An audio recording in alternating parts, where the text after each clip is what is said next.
அறநிலைத்துறை என்ன சொன்னாங்க, நாங்க அப்படி ஒன்றும் தடுக்கலையே. நான் அப்பவே உங்களுக்கு சொன்னேன், தடுக்கிறதா எழுத்து வடிவமா அவனும் கொடுக்கல.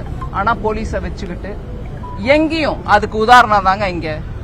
எங்க உங்ககிட்ட லெட்டர் இருக்கா? இது தனியார் கோவில், இதுல HRNCEக்கு அதிகாரம் இல்லவே இல்லை. இங்கேயுமே அவங்க ஆதிக்கத்தை காட்டுறதுக்கு முயன்றாங்க. ஹைகோர்ட் மூலமாக அது முதல்ல ஊர்ஜிதப்படுத்தப்பட்டது. தனியார் கோவில் HRC ஒன்றும் பண்ண முடியாது. இங்க வைக்கிறதுக்கு அப்ப கூட தடுத்தாங்க. அதே மாதிரி இந்த LED தொழில் பண்றவங்க எல்லாரும் அது ரெண்டுக்கு கொடுத்துட்டு அதுல வியாபாரம் பண்ற சின்ன சின்ன தொழிலாளிகள் எல்லாரும் கஷ்டப்பட்டாங்க. சில இடத்துல அவங்களோட டிவி அந்த LED கான்ஃபிஸ்கேட் கைப்பறி முதல் பண்ணிட்டாங்க. அதை திருப்பி அவங்களுக்கு கொடுக்கணும். அரசு அது மேல உட்கார்ந்துட்டு இருந்தா அவங்க தொழில் என்ன ஆகும்? ஆல்ரெடி அவங்களுக்கு ஒரு பயத்தை கிளப்பிட்டீங்க. அதனால இதை இன்னும் விவரிச்சு ஒன்னா புடுங்கி எடுத்துக்கிட்டு பேசிக்கிட்டு இருக்கிறதுக்கு தேவையில்லைங்க. இன்னைக்கு நாடு முழுவதும் ஒரு நல்ல ஒரு விதமான ஆனந்தத்தோட மக்கள் பக்தி ஆனந்தம் மனசுல ஒரு திருப்தி எல்லாத்தோட இருக்கிற இந்த சமயத்துல அவர் இப்படி சொன்னாரு இவர் இப்படி சொன்னாரு நீங்க அதுக்கு என்ன சொல்றீங்க? தேவையே இல்லைங்க. கோர்ட்டும் நிரூபிச்சிருச்சு, ஸ்ரீராமரும் நிரூபிச்சுட்டார். இந்த நாட்டுல இந்து மக்களை அவங்க உரிமையை பறிக்கிறதுக்கு திருப்பி முயற்சி நடந்தா நியாயப்பரமா சட்டப்பரமா கோர்ட் மூலமாவது நாங்க போவோமே தவிர கல்ல அடிச்சுக்கிட்டு சந்தை ரோட்ல வந்து கத்திக்கிட்டு அந்த அமக்கலம் பண்ற கூடிய மக்கள் இல்ல. இன்னைக்கு கோர்ட் மூலமா நியாயமா எங்களுக்கு ஆர்டர் கிடைச்சிச்சு. நல்ல விதமா பார்த்தோம். நீங்க எல்லாரும் கூட இருந்தீங்க. ரொம்ப சந்தோஷம். நான் மனசார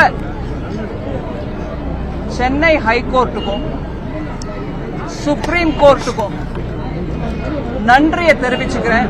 என்னோட இருந்த ஒவ்வொருத்தரும் அதை தான் ஃபீல் பண்ணாங்க. நடுவுல ஹைகோர்ட்ல இருந்தும் சுப்ரீம் கோர்ட்ல இருந்தும் ஆணை பிறப்பிச்சிட்ட உடனே செய்தி கிடைச்ச உடனே அங்க நாங்க தெரிவிச்சுட்டு அதுக்கப்புறம் அந்த டெலிவிஷன் ஸ்கிரீனை கொண்டு வந்து வைக்கிறதுக்கு அனௌன்ஸ் பண்ணப்போ கர ஒலி ஆனந்தத்துல மக்கள் ராமராமான் அண்ணடும் அப்படின்னு சொல்றோம். அந்த ஒலி கேட்டு பிறகு அந்த டெலிவிஷன் மூலமாக லைவ் டெலிகாஸ்ட பார்த்தோம்.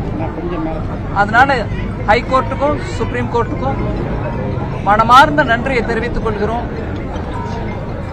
இந்து மக்களின் வழிபாடு முறையை நிலைநிறுத்தி அந்த இரண்டு கோர்ட்டுகளுக்கும் எங்களுடைய உரிமையை நிலைநிறுத்தின அந்த கோர்ட்டுக்கு நாங்க நன்றியை தெரிவிச்சுக்கிறோம். நீங்க எல்லாரும் கூட இருந்தீங்க, பாத்தீங்க. நாடு முழுவதும் என்ன மாதிரி மக்கள் மனசுலேருந்து வந்து இதுல பங்கேற்கணும்னு ஆவலுடன் இன்னைக்கு சேர்ந்திருந்தாங்க.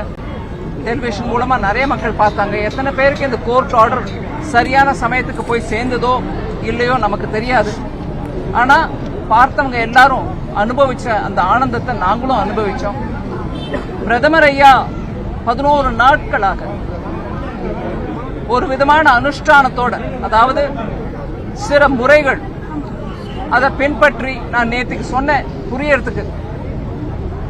ஐயப்ப பக்தர்கள் எப்படி அந்த 45 நாள் அப்படியே அவங்களா தரையில படுத்துக்கிட்டு நியம நிஷ்டையோட இருக்காங்களோ அதுக்கப்புறம் தான் போறாங்க மகர விளக்க பாக்குறது. அந்த மாதிரிப்பட்ட ஒரு கட்டுப்பாட்டோட 11 நாட்கள் இருந்து இன்னைக்கு நாட்டின் சார்பாக ஒரு பிரதமர் போய் 550 வருஷமா வெயிட் பண்ணிட்டு இருந்த அந்த அயோத்தியில ஒரு நல்ல ஒரு பெரிய அழகான கோவில், அதுல ராமரை ஸ்தாபிச்சு அவருக்கு பூஜை செய்யும் காட்சி நம்ம எல்லாரும் பார்த்தோம். நீங்க எல்லாரும் நல்லா ஒத்துழைச்சீங்க. உங்க மீடியா எல்லாருக்கும் கூட நான் நன்றியை தெரிவிச்சுக்கிறேன்.